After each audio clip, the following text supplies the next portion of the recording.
এরপর আরেকটা আয়াতের কথা বলবো। ইয়াওমা নাসুকুল ইয়াওমা নাহশারুল মুত্তাকিনা ইলার রহমানি ওয়াফদা। আল্লাহু আকবার। সূরা মরিয়মের 85 নম্বর একটা আয়াত, কি সুন্দর করে বলছেন। সূরা মরিয়ম এটা 19 নম্বর সূরা কোরআনে। কত নম্বর?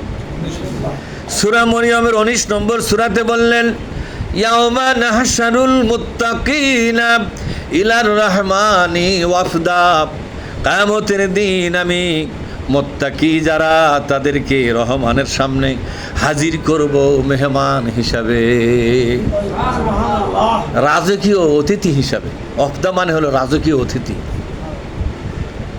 কি অতিথি? রাজকীয় অতিথি হিসাবে আমি তাদেরকে রহমানের সামনে হাজির করাবো। সে রহমানই বলছে ইয়াওমা নাহশুরু, আমরা হাজির করব।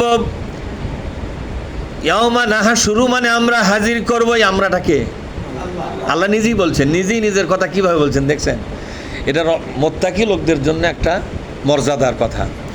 আমি আল্লাহ, আমি রহমান, রহমানের দরবারে আমি হাজির করব। তো রহমানটাকে, রহমান তো নিজেই রহমান, নিজেই বলছে আমি রহমান, আমি আমার মুত্তাকি বান্দাকে কিয়ামতের দিন রহমানের দরবারে হাজির করব রাজকীয় অতিথি হিসাবে, আসামি হিসাবে নয়, রোদের মধ্যে পোড়া ভাগুন করার জন্য নয়, কিয়ামতের 50,000 বছর আসামির মতো দাঁড়িয়ে থাকার জন্য নয়। আল্লাহ তাআলা বলছেন আমি আমার বান্দাগুলোকে হাজির করব আমার রাজকীয় অতিথি হিসেবে রহমানের সামনে। রহমানই বলছে আমি আমার মুত্তাকি বান্দাদেরকে হাজির করব রহমানের সামনে। কি হিসাবে? জোরে বলুন। রাজকীয় অতিথি হিসাবে। আর মুত্তাকি কারা? আল্লাহ বলছে মুত্তাকি যারা তাদেরকে শুধু রাজকীয় অতিথি বানাবো। এই রাজকীয় অতিথি কে? রাজ মানে হচ্ছে কে? আমি আল্লাহর অতিথি বানায়া, আমি আল্লাহর গেস্ট বানায়া আমি আমার রহমান নামক সত্তার সামনে তাদেরকে হাজির করাবো। এই মুত্তাকি কারা সে কথা আল্লাহ নিজেই বলেছেন, ওয়াল্লাযী জাআ বিসসিদকি ওয়া সাদ্দাকা বিহি ফাউলাইকা হুমুল মুত্তাকুন। কোন আল্লাহ যারা নাকি আল্লাহর কোরআনের দাওয়াত নিয়ে ময়দানে নামবে। কার দাওয়াত নিয়ে? আল্লাহর কোরআনের দাওয়াত নিয়ে যারা ময়দানে নামবে আর ওয়াসাদ্দাকা বিহি, এই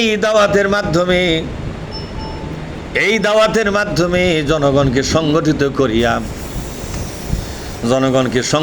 করিয়া যে কোরআনের দাওয়াত সে দিচ্ছে সে কোরআনটাকে জাতীয়ভাবে বিজয়ী করার জন্য, কি করার জন্য জোরে বলুন?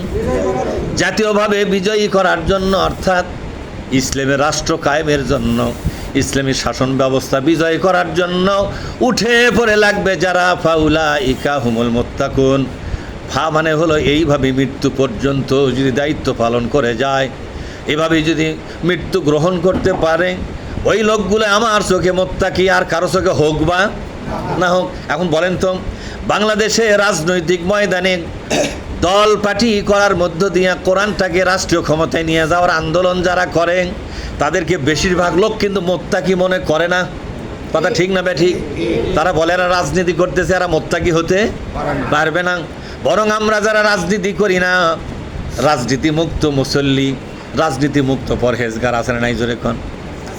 রাজনীতি মুক্ত পরহেজগার মানে এমন পরহেজগার যার মধ্যে কোনো রাজনীতি খুঁজে পাওয়া হচ্ছে। আমি ওগুলো দল পার্টি করি না বাবা, আমি ওগুলো দল পার্টির মধ্যে। এরা হলো রাজনীতি মুক্ত পরহেজগার। কিন্তু আল্লাহ তাআলা বলছেন রাজনীতি মুক্ত পরহেজগার যারা হবে আমি তাদেরকে মুত্তাকি বলে কোনোদিন ঘোষণা করব না। দুনিয়ার সমস্ত লোক তাকে মুত্তাকি বলতে পারে, কিন্তু মহাবিশ্বের যিনি মালিক তিনি বলছেন মুত্তাকি হওয়ার জন্য 2টা শর্ত লাগবে। কয়টা? এই আয়াতের মধ্যে 2টা, আর অন্য আয়াতের মধ্যে আরও ভয়াবহ শর্ত দেওয়া আছে, আমি ওটা বলবো না আজকে।